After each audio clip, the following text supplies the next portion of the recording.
Hello everyone and welcome to the third and final round at the 2018 Throwdown the Mountain 6 presented by Sun King and Discraft Disc. Terry Miller, the disc golf guy, along with a new featured commentator, Dana Vicich. Dana, thanks for joining me, buddy. Glad to be here. Let's watch some of that disc golf. Oh, come on now. You got to be careful about what phrases we throw out there. I know it almost slipped on you. I'll send you in a little PayPal. There it is. All right. Well, we've got, again, the final round. We're going to let the players introduce themselves and their game plan.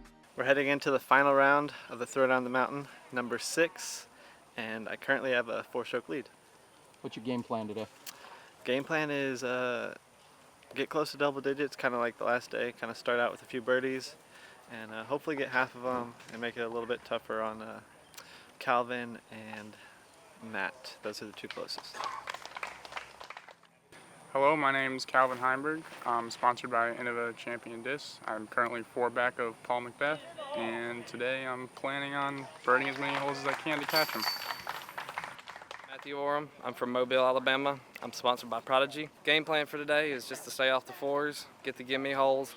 There's like 3 of them you really got to get those, and just stick to the game plan. Jamie Moser. I'm from Whitmore Lake, Michigan.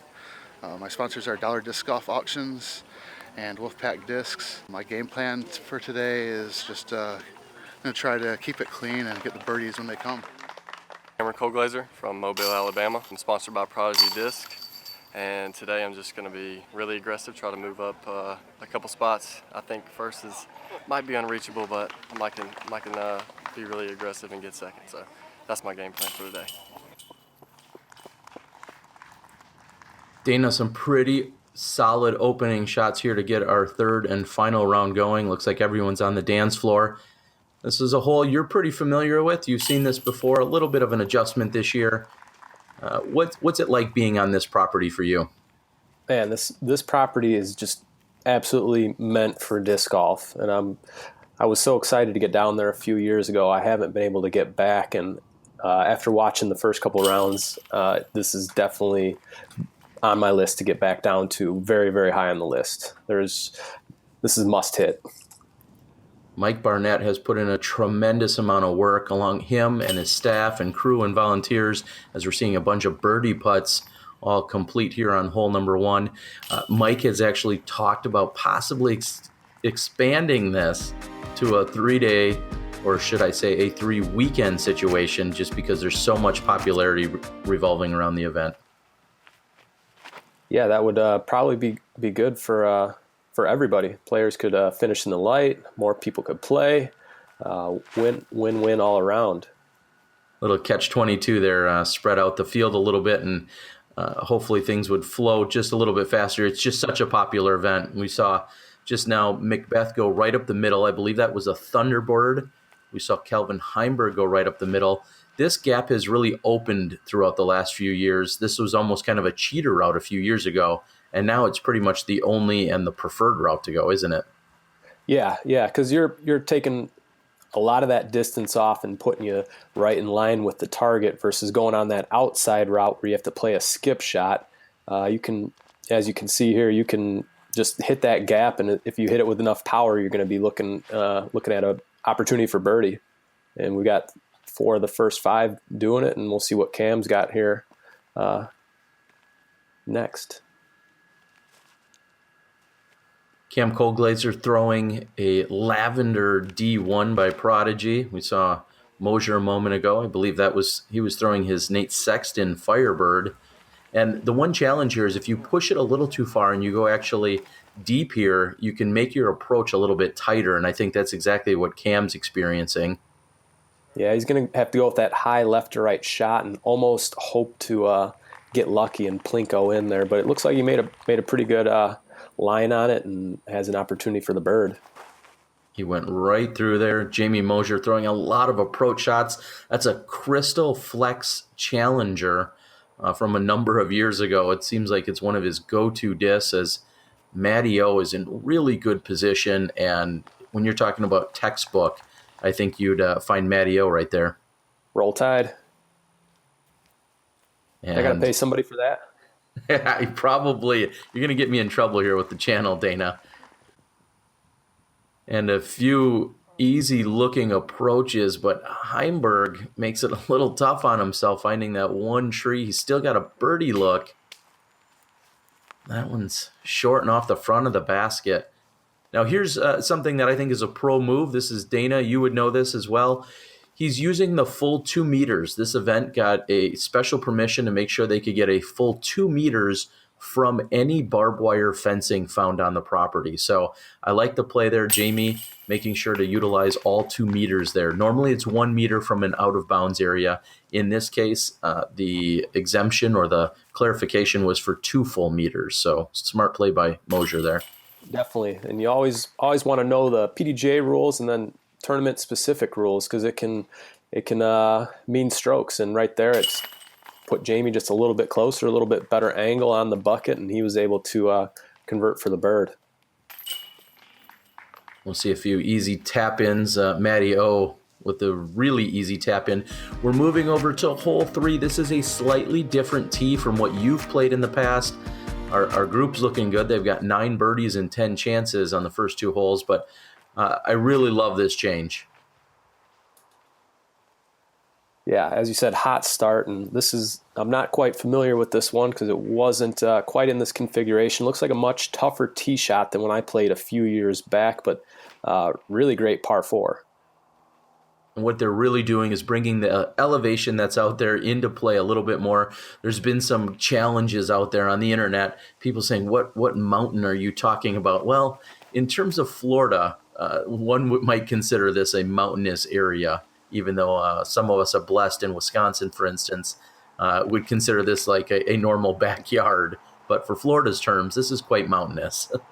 Yeah, it's a lot of up and down. When you walk this course or play this course, you're going to feel it at the end of the day in your legs.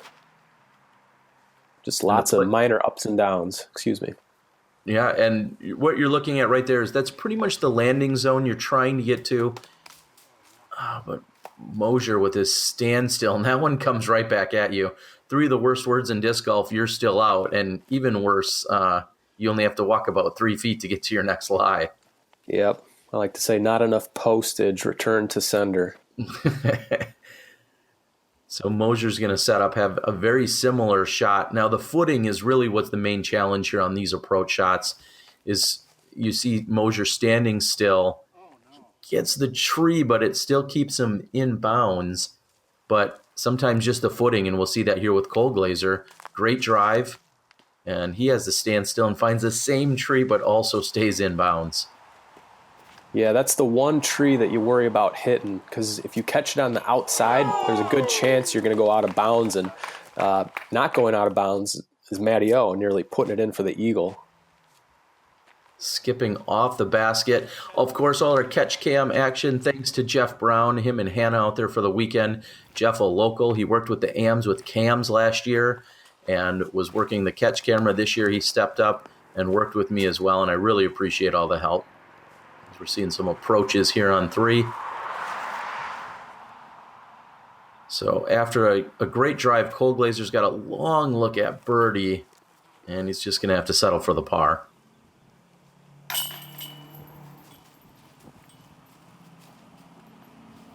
Not bad for Jamie to salvage just the bogey there. Yeah, anytime your disc only goes a few feet on the second shot, you know you're in for a rough hole. And as you said, up and down, still taking the bogey. There's a little bit of a backup. Flow's been pretty good thus far, but a little bit of a backup. We're going to move on to hole number 4. Moser with the 1 blemish. He takes the bogey 5.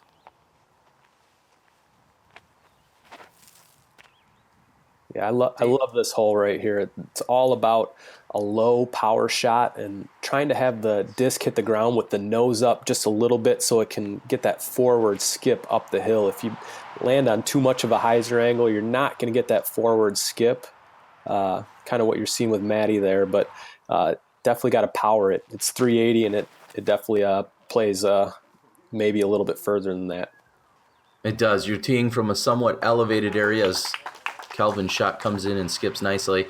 You're teeing from an elevated area. Obviously, it's throwing a little bit through that valley, and then it comes back on the upward slope. And that's something I talked about quite a bit, is playing it low, playing for that skip, but not the flare skip. You really want it to skip straight if possible. I know McBeth, after throwing his tee shot, was talking about it. He has really struggled on dialing in this hole, and Jamie's on that left side. And even on your approach shots, the angles are what's so critical here, because if it catches any kind of edge, it's going to get up and roll away on you. Yeah, and there's enough trees on this fairway to make it interesting too, especially off that tee shot. They all, aside from Jamie, made it look pretty easy, but not an easy shot to hit the gap, and then two, try to hit it, with that good angle so you get that quality skip. And after Moser hit the tree on the approach, he's going to have to settle for another bogey. That's back-to-back, and Colglazier with a solid uphill putt. He's going to card the bird. Heinberg's looking at a similar putt uphill. High left side chain, count it. High lie. That's a popular Florida beer for all you guys, all you beer drinkers out there. Oh, okay, yeah. And, not High Life, Terry, not High Life. Oh, I thought Miller High Life. I was missing the reference there, buddy, but we got you. And McBeth, for the third round in a row, cards the par. It's one that he just couldn't get dialed in for the weekend. So see a bunch of 3-unders for the round. So McBeth, who started with a 4-stroke advantage, still has just that 4 strokes over second place.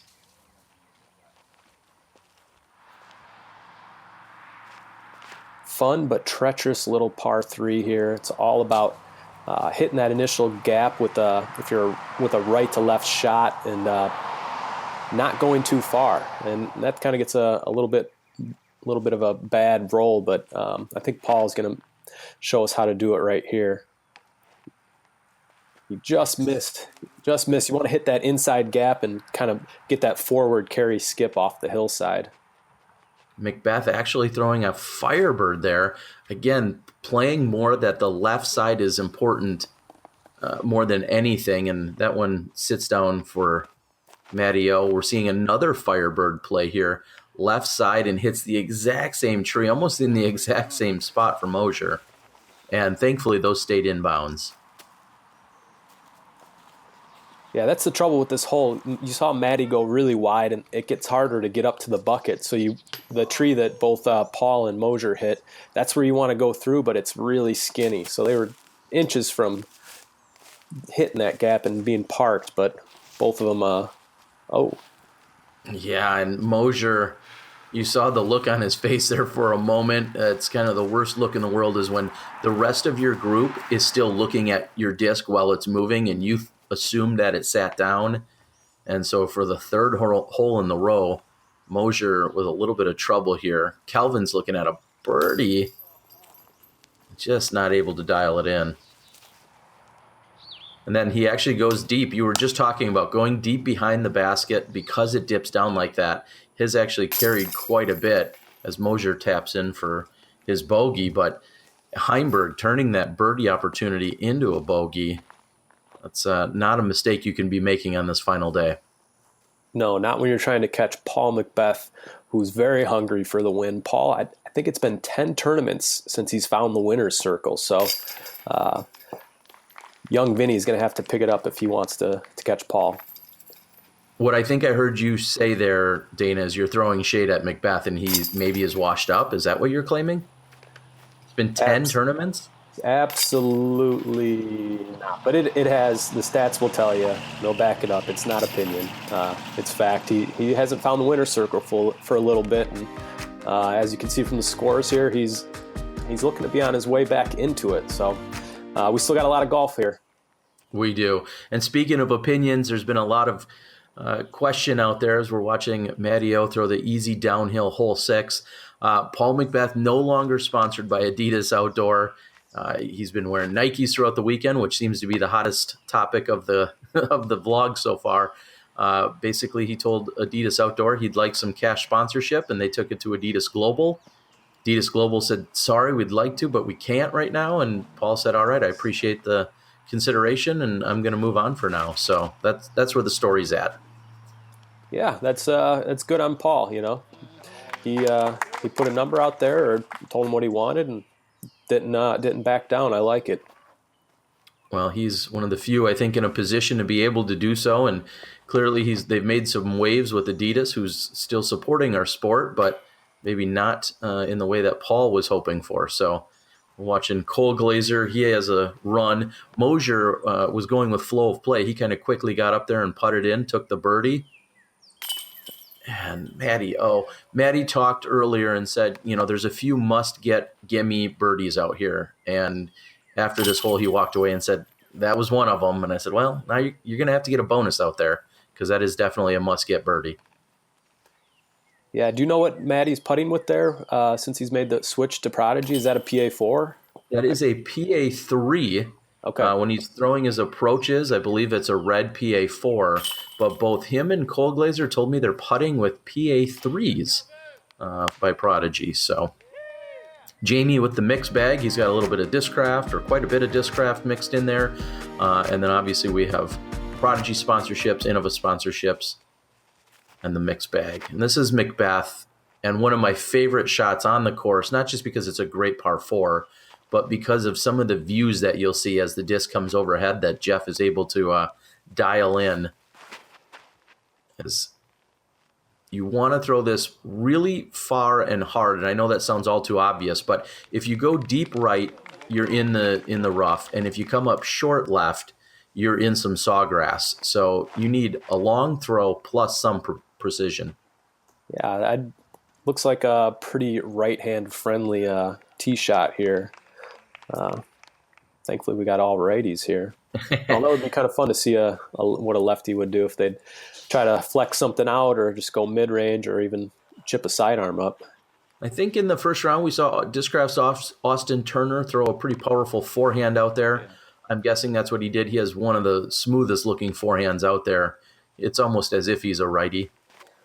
Dana, was proposed in the comments through one of the earlier videos as Colglazier throws a great drive right where you want to be, that there should always be at least one lefty on the card, even if the scores don't call for it, just so lefties get a perspective. What do you think of that rule change? Should I propose that in the media range? Yeah, go for it. Sounds like something you should put a lot of time and effort into. I can appreciate our lefties out there that love to see someone throwing from the other side. Unfortunately, the lefties have to earn the spot to be there. And a good-looking approach here from Matteo, putting himself right on the mouth of the green, so to speak. And McBeth missed this in round 1, got it in round 2, and now puts himself in position here in the final round. That got some favorable action once it hit the ground. He hit on a pretty severe Anheuser angle and was lucky that it was dry enough and enough dirt that it kind of slid out versus burning down the hill. And speaking of sliding out, that was a really good look. Colglazier had said, I don't know what happened. I couldn't see the basket. I'm like, you almost put it in. It grabbed most of the chain as it slid down a few inches lower, and he would have had it. And McBeth is able to convert on his birdie. And I just really love this green. I think it perfectly calls for a disc golf basket to be on it. This area right here, you can be really aggressive with your second shot. It provides a little bit of challenge. It has elevation if you do go deep. I'm a really big fan of this green. Yeah, was this a different hole a few years ago? This is. Okay. Yes, so this is one that you haven't seen, so to speak. They moved the tee, I guess, last year, a year that I wasn't there, but then they moved the green this year, and I really love the change. I think it makes for a really solid par 4 at 685 feet. Certainly gettable for most of our players if you can get that clean tee shot, but there's a little room to work with, both left and right side fairways. So, yeah, Colglazier a lot of great holes so far. I'm going to book a ticket. I'm booking a ticket down there next time. You should. Well, right now, punching his ticket, McBeth has that 5-stroke advantage right now over Heinberg.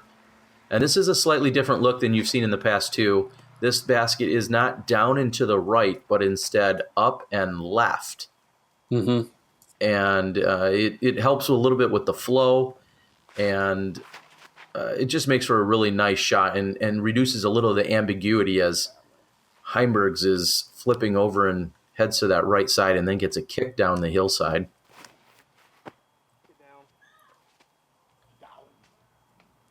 I believe that's a new H version disc by Prodigy, maybe an H3.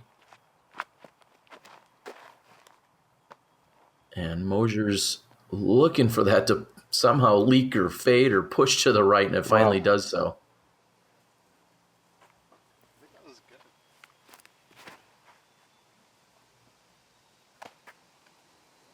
And the assist from the right-hand side. Heinberg's got a really long look here at the birdie, and this is where it gets dangerous. Sit. Please, sit. Sit, Ubu, sit. Ouch. And sure enough, that's the ravine that they tried to take out of play, or the low area they took out of play by moving the basket, but Heinberg finds it. He reputts from the same spot and now is sitting up there looking at a bogey. There again, that's where you can't go deep on this hole. If you do, you could find yourself behind this basket and with almost no look at a putt. Yeah, that's quite the bunker, really close to the basket. We don't see that a whole lot, but it's got to be in the players' minds on their putts. Oh, and Heimburg just can't catch a break here. And meanwhile, McBeth says, "Well, I'm ready to go. I'll take the birdie," as everybody else is kind of struggling along here. It was a great putt by Paul. Nice speed, confident. Yeah, if he misses that, goes past the basket, it's all but guaranteed he's going to have a very obstructed putt coming back and may or may not even have a chance at making it. So focus at a premium there. And Colglazier's in, and Heinberg just wants to be done. That's going to be a triple bogey. Any momentum that he had running at McBeth is going to be halted as he gives up 4 strokes on the single hole, and that's going to push Matty O to 21 under par. And this is a slightly different tee from what you've seen in the past. Hole 9, hole 18, they don't intersect the way they did a few years ago. This is the same basket that you've seen in years past, Dana. However, this is a different teeing area. And one thing I have to point out right away is yesterday we saw Moser basically throw at the base of the hill, almost as if he was playing for the 3. Today he throws it a little bit higher and then catches the tree he was really trying to avoid. So I'm not sure if he changed up his game plan or if the wind just took it differently. But interesting to see Moser's 2 different approaches on 2 back-to-back days. Yeah, maybe he's feeling the pressure of the early bogeys and trying to press a little bit, change his game plan. Looks like Cam got over on this pretty nice. Yeah, it hits one of those late trees and then it kind of is exaggerated and carries further to the right. And this one, I think Heinberg maybe letting out a little frustration as he put a little too much mustard on that. Clears out the gallery. And again, another beautiful green here in disc golf, hole number 9. Great upshot right there. The standstill back to the hole. A very good shot. And here's where you can be aggressive as we're wrapping things up. You can be aggressive on hole 9's green. McBeth finds himself left side. He's had look at birdie. He got the birdie first round, but not the second. And that one's just a bit deep by a few feet. Some obstruction there for Matty. And Dana, I want to thank you as we're closing things out. I just want to thank you for joining us. Hope you'll be with us in the back 9. Paul McBeth seems to have things in control at the moment, but anything can happen. And I want to thank Jeff and Hannah and Mike Barnett, Sun King, Discraft, the slew of volunteers that have been out there. Of course, the readers, our gracious hosts for the weekend. And I'll ask you now, Dana, what needs to happen in this back 9 for someone to catch McBeth? Oh, Paul's going to have to make some mistakes, and someone is going to have to get really hot. Looks like Matty O, he's had a pretty good front 9. He's going to need to have an even better back 9 to even sniff Paul. But he's seven off. It's not out of the question. Well, we'll see you guys there. Thanks, Dana.